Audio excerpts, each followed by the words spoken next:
Hello,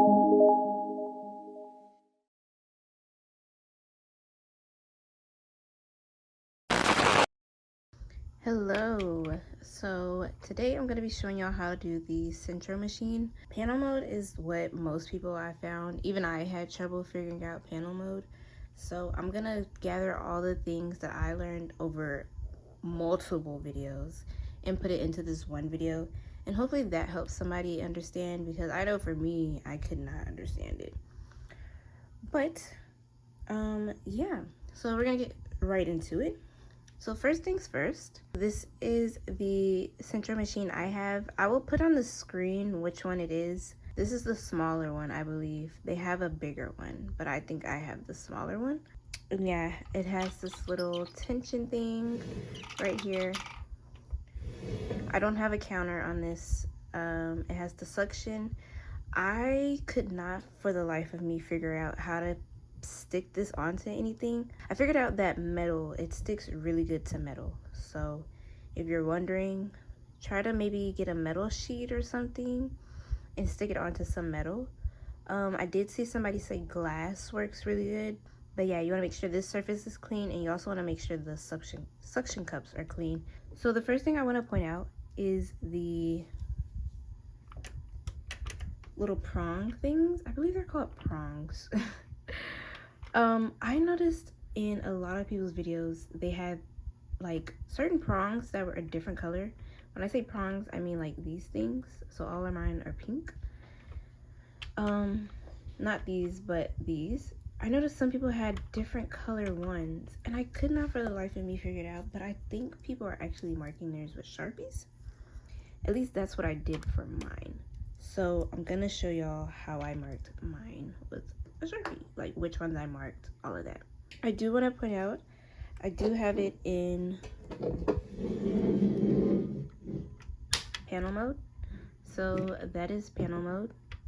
To panel. Panel just means that if I were to go it around, see how it stops? It doesn't go anymore. I go back the other way.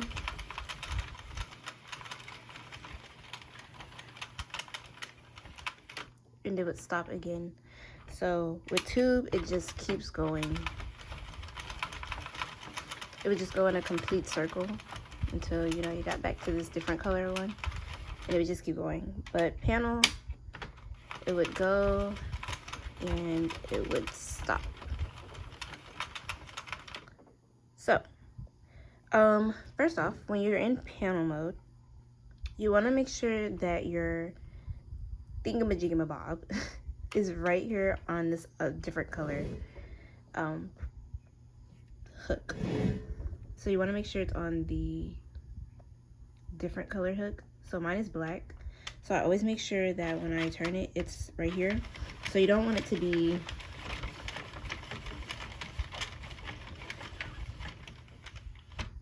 to stop and be right here. You want it to be on the actual hook. So see how it stops exactly on that one? That's what you want to make sure you start at. So you want to start right here. And what I would do with a Sharpie, I would mark the one right beside the different color one. So this one, I just mark with a Sharpie.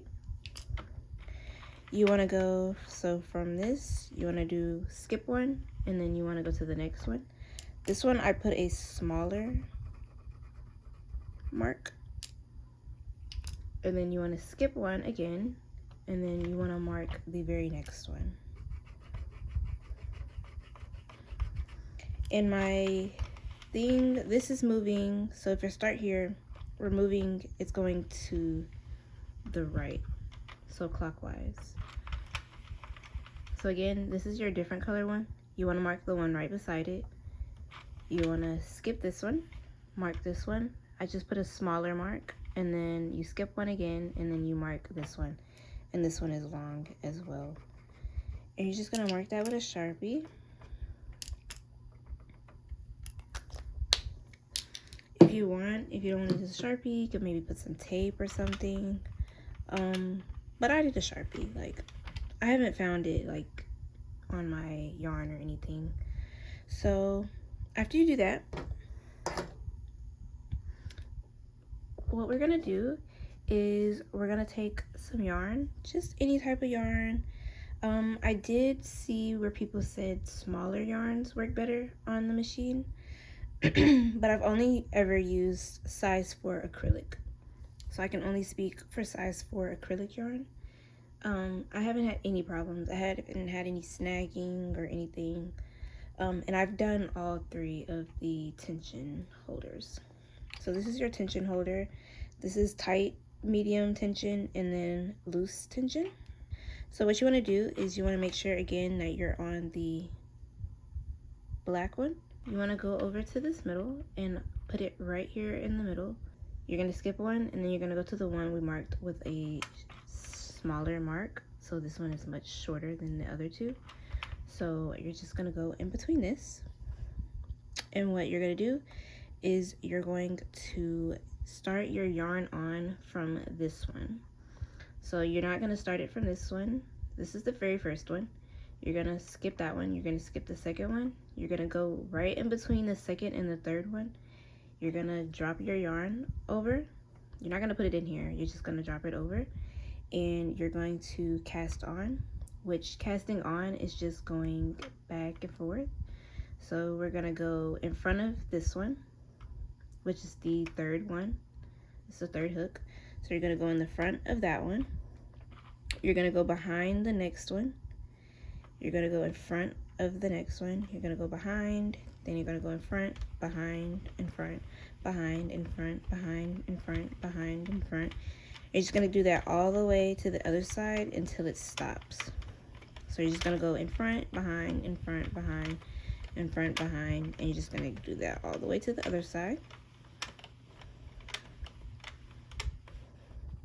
And when you get to this first marked one, so it's the very first prong that's marked, then you're going to put this into this little piece right here. And what you're gonna do is you wanna make sure that you go all the way where the thing stops, where the machine stops. You wanna make sure you go all the way. And you wanna make sure that your yarn, see how this one is sticking up? So see how it's not underneath the prong? Let me zoom in. You see how that's not underneath it? You want to push that down. So the reason we mark this is because you always want to make sure this yarn stays underneath this. This is what's going to keep your stitches from dropping, and it's also going to keep your stitches from being loose. So you always want to make sure your yarn is underneath this one that we marked, which is the one right beside the different color hook that's on your machine. Again, mine is black. I noticed a lot of people's are like white, but mine is black. So it's the one right beside it. We marked it with a Sharpie at the beginning. You always want to make sure your yarn is underneath that. So what we're going to do next, we're going to put our yarn into the tension. I'm going to put it in the first one for this demonstration, but you can put it in whichever one. Kind of zoom in a bit again. So what you want to do, this is also very important. I found that not a lot of people said this in their tutorials, which I think is why a lot of people's don't end up right, which is I know why mine never was right. Let me zoom out again. But you want to hold this and make it tight. So you want to make this tight and pull it. So see how I'm pulling it? You want to just make it a little tight, and then you want to go back around. You're going to hold it until you get to there. Then you can let it go, and you're going to go back around to the other side.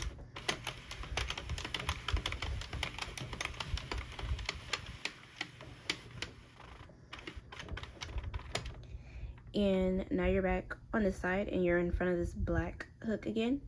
And the reason we marked this one is because you want to make sure that your yarn is always underneath this one. So see how it's underneath? That's good. You always want to make sure that it's underneath this one. So these two that are marked, they just let you know where your tension should be at and where the yarn should be underneath.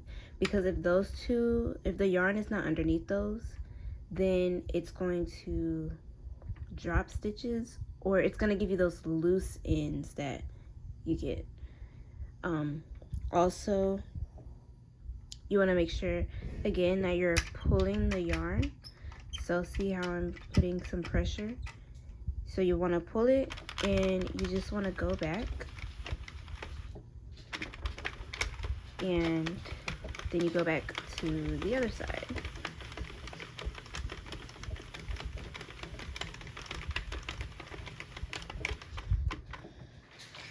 And right here, you want to be careful, and you want to make sure if it's tight and it's not going, a lot of times it's because this is stuck here. So you just push it down with your finger, and you want to make sure it goes underneath this one. I always have to pay attention. For some reason, it likes to skip this one.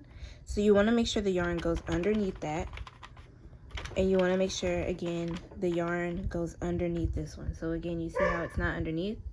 You just push it down. And that is a lot of times why it's so hard doing panel mode, because they don't really specify. You're supposed to make sure the yarn is underneath these two, and you want to make sure you're pulling this at the beginning of each turn. So again, now that I'm here again, I'm just going to pull this, and I'm going to turn it again. So see how it just keeps going, and you kind of let it go all the way back to the other side. Again, making sure the yarn is underneath this one that we marked. You have these two marked ones, and then you have this one in the middle. This one just tells you where you need to start your cast on. These two let you know where you need to make sure your yarn is underneath, so your stitches aren't dropping and you don't have those loose ends. So again, to go back to the other side, you're gonna pull this, you're gonna go back, and then you're gonna just keep it going.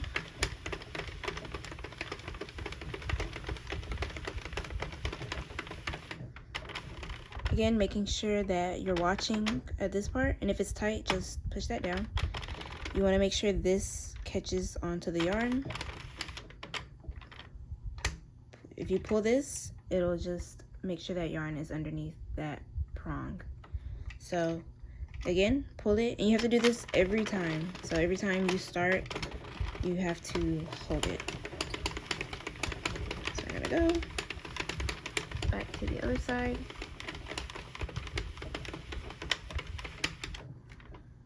Again, holding it, go back to the other side.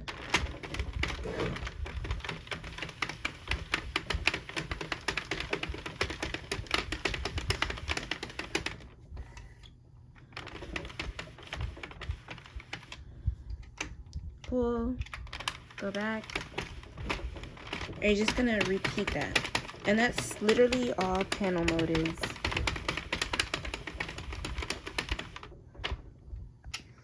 Okay, so again, I tried to do a different angle to see if that would help somebody. But again, you have these two that are marked. Then you have this one in the middle. That one just tells you where you need to cast on, so you'll do the back and forth. And then these two let you know where you need to make sure your yarn is underneath, so that you get these kind of like loops at the end. And you always want to pull your yarn at the very beginning. So at the very beginning and the very end. So at the start of each go around, you want to make sure you're pulling this, and it doesn't have to be like super tight, but you want to put a little bit of pressure.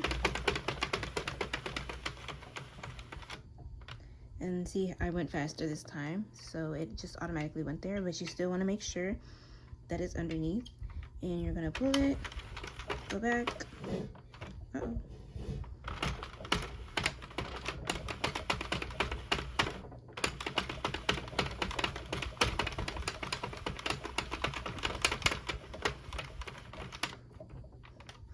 You're just gonna repeat that until you get whatever length you want. So for whatever project you're doing.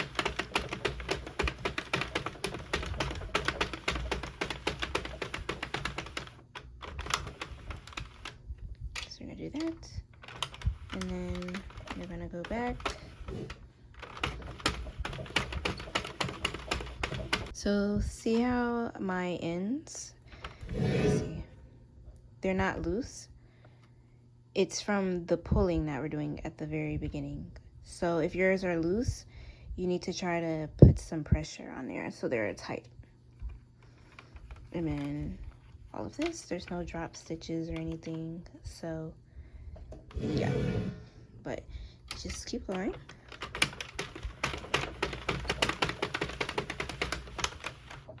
So see how that one, it skipped it?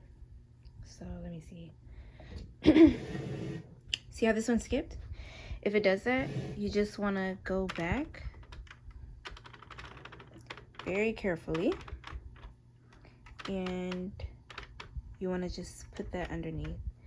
You want to make sure that stays under, and then you just go back the other way, and then you start it again. So you start with this. So that's why I say you want to be watching still, because I don't know why it always kind of just misses that one. None of the other ones miss. It's always that one, this one. It's the problem child. So you just want to watch that.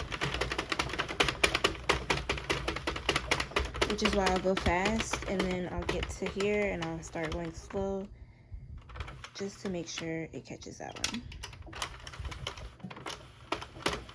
Okay, so this is what the ends look like. So you see they're not loose or anything. They're perfect. So that's why you want to make sure at the very beginning, so you're just pulling this. What it does, it just makes it tight so that you don't get that loose edge like you're probably getting. Now I'm going to show you how to switch yarns.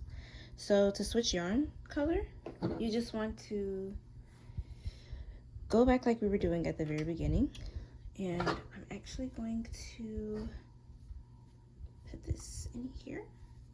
We're gonna take this off of the thing. You're gonna take this off, and what you're gonna do is you're gonna go to that middle that we marked with this smaller mark, and what you're gonna do is basically the same thing we did at the very beginning, except you're not gonna have to cast on. So you're just gonna do it like this. You're gonna put it in whichever tension that you need. And what I like to do is I like to hold the yarn underneath here, and I also like to kind of hold it. I also like to hold it right here. So I have the two yarns that we put on this side. I'm gonna hold them down here so you can see that's the end and that's the end part, like right here. And I'm also gonna hold this one right here. So when you're holding them, you just want to put a bit of tension, of course, and you're gonna just go like regular,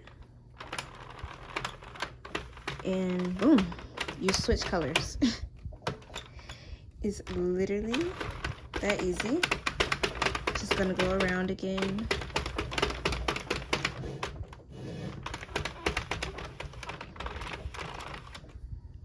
Again, pulling it when you get to the end, going back the opposite way.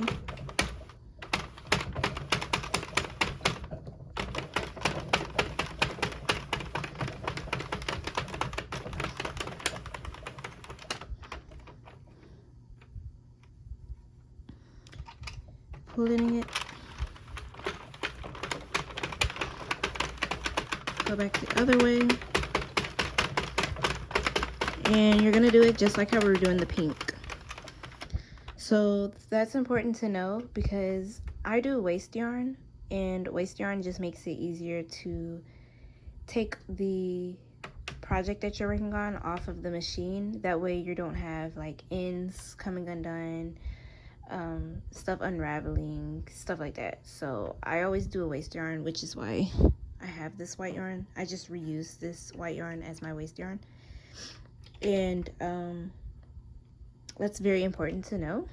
So that just shows you how to change colors, or it's important if you're trying to change colors. So I made half of these shorts and I did stripes. I just did the same thing. I just switched the colors out. I would count the rows. I think I did like 5 rows or 6 or something. And every 6 rows, I would just change colors. So that is also important to know. So this is your waist yarn. So in the end, this piece would come off. You would single crochet along here, and then you would just unravel this ivory part. Same thing down here. You do waist yarn at the beginning and end. It's the same process. You just switch the yarn, and that is literally it. So I'm gonna go back around.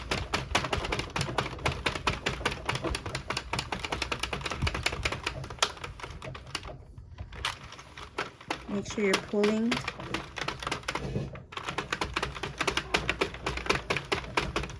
Be sure to pull. Again, you want to make sure that this marked peg, the yarn is underneath it. Both of these, you always want to make sure the yarn is underneath that.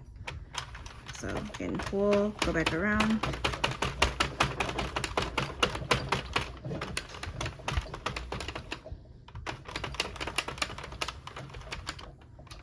Pull, go back around.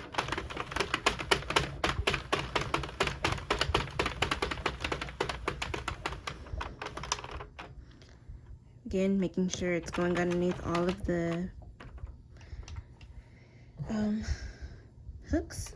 And so I'm gonna end it right here just so I can show y'all. So when I end it, I'll just take it off of here and I put it this way. And what I'm gonna do is I'm gonna go backwards. So we're gonna just go this way.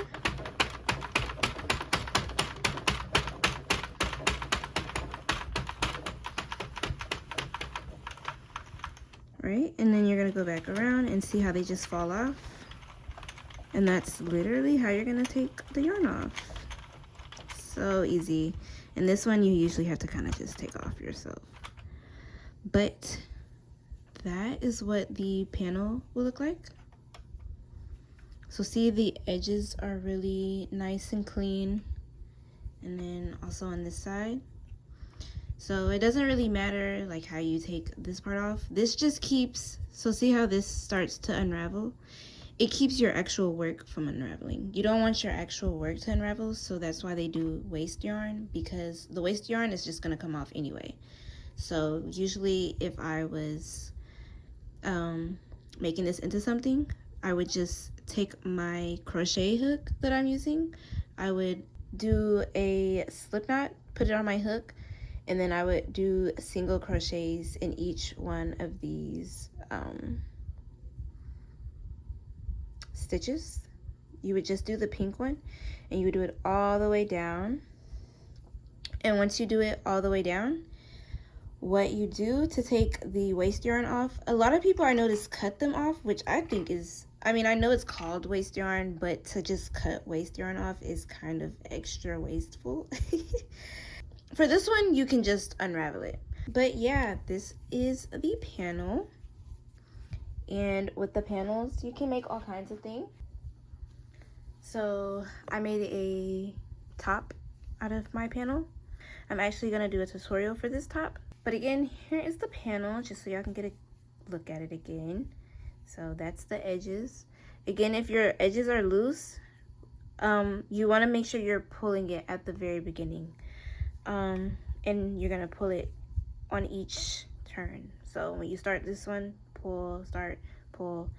You want to do that every time, every single time. Only time you're not gonna pull is if you're doing tube mode, but this is not tube mode, this is panel. So yes, hopefully this tutorial helps. Hopefully it's easy to understand, and let me know if y'all have any questions down below. I tried to explain it the way I felt like was good for how I figured it out. So, but if you have any questions, let me know, comment them down below.